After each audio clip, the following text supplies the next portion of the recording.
Au départ, les jeux d'argent s'inscrivent dans un registre purement réactif, néanmoins, une consommation excédée peut entraîner des conséquences néfastes sur le comportement de l'individu. L'addiction aux jeux d'argent peut être comparée à d'autres addictions, comme les drogues par exemple. On parle alors d'un jeu compulsif. Il est défini comme une pratique inadaptée, persistante et répétée des jeux d'argent qui perturbent l'épanouissement personnel, familial ou professionnel. Par prendre trop de risques. Va faire des efforts répétés pour diminuer sa pratique sans y parvenir.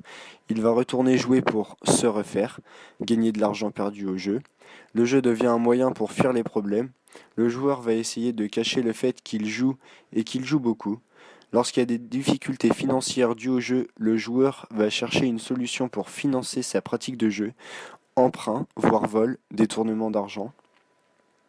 On considère qu'il existe 600 000 joueurs compulsifs en France, selon une enquête de l'Observatoire français des drogues et toxicomanie. Cette enquête a été menée suite au suicide d'un joueur compulsif de 23 ans, endetté dont le comportement se dégradait de jour en jour.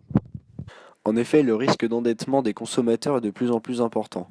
Nous savons qu'aujourd'hui, plus de 600 000 Français sont considérés comme touchés par un phénomène d'addiction aux jeux d'argent.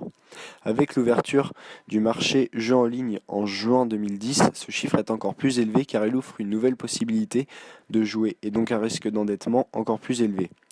En effet, le cas d'addiction est plus important, ce qui conduit les joueurs à perdre plus d'argent et à accumuler les dettes.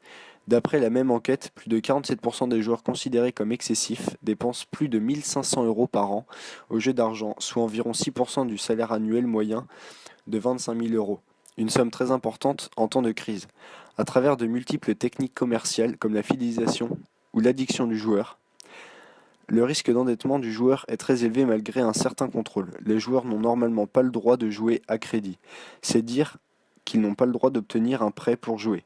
Mais certains joueurs sont persuadés qu'ils vont gagner et vont jusqu'à frauder pour obtenir plus d'argent. Le joueur va ainsi plonger dans un cercle vicieux où il est souvent difficile d'en sortir.